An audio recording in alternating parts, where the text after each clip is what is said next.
13-2 run with NBA complimentary plays here on the video report after yesterday's easy winner with the Cleveland Cavaliers. Now, my best bet tonight is obviously going to be the early game between Boston and Washington, a series in which I'm already a perfect 2-0, cashing in with the top-rated 15-dime release with the Celtics in Sunday's opener, and then coming back with a 5-dime play with the Celtics in game number 2. So that leaves me with the Golden State-Utah Game 2 selection for your complimentary play here for Thursday night. Now, I've got to be honest with you. This is a Golden State team that I've avoided like the plague generally this season for one reason. They have always generally been a heavy favorite, and they have generally been a poor play in the games that I have generally looked at them as a heavy favorite, because the Warriors are one of those teams that have all the talent in the world, and when they look like they could possibly blow someone out, they somehow come up with a lethargic stretch, a lethargic quarter, and some sloppy play that allows the other team to sneak in for the backdoor cover. Now, I'm clearly feeding this video report late on this Thursday. Earlier in the day, Golden State was a 12.5 point favorite. And at that time, I've got to be honest, I was kind of on the fence as to which way I was going to go, because you saw Golden State dominated and clearly was in control from start to finish at game number 1. Yet the Warriors allowed the Jazz to hang around and walk off with the cover as the road dog. And I thought to myself going into game number 2 tonight, well, the Warriors are bound to play a little better, but so were naturally the Jazz. But the benefit of hindsight is the fact that because of numerous things going on in my personal life today, I had to put off the shooting of this video report. And in the interim, it was announced that starting point guard George Hill was going to miss tonight's game because once again, he is injured. No big surprise because he missed so many games during this regular season. In fact, he missed 33 games during this regular season. And in those games, the Jazz were just 18-15 straight up. Here's a little interesting tidbit for you.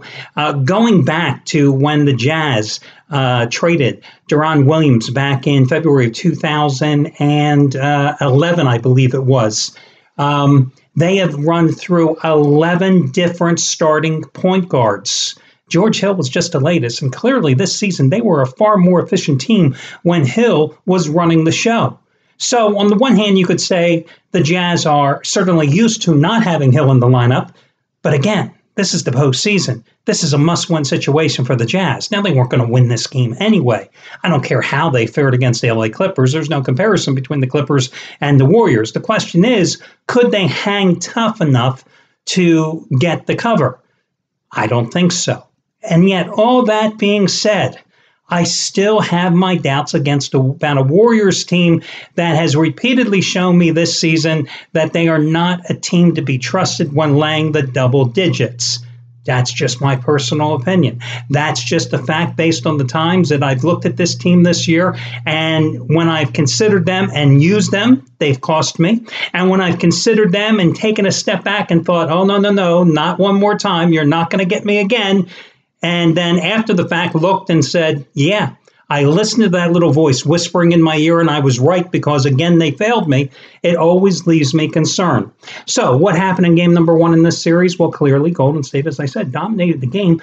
But they allowed the Jazz, who were not the rested team, obviously, with just 2 days off compared to the Warriors, who had an 8-day layoff after sweeping Portland, to stick around for that 106-94 backdoor cover.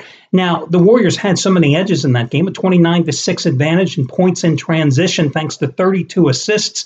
Steph Curry didn't even play the fourth quarter because, surprise, surprise, Steph Curry managed to strain his left ankle, I think, in that contest. Now, he's supposedly okay, but have we not heard enough about Curry and some minor ailments in the postseason the past couple of years as well?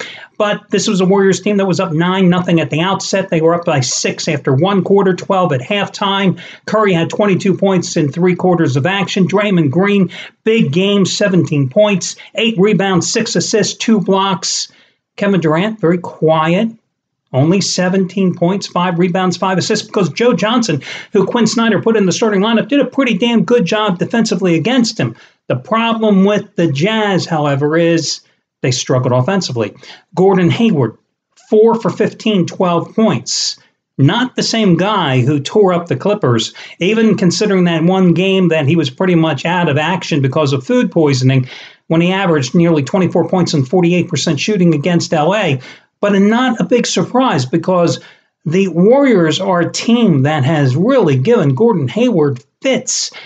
In the 5 games against Utah or against Golden State the past 2 seasons prior to the Game 1 opener, he had averaged or shot just 31.6%.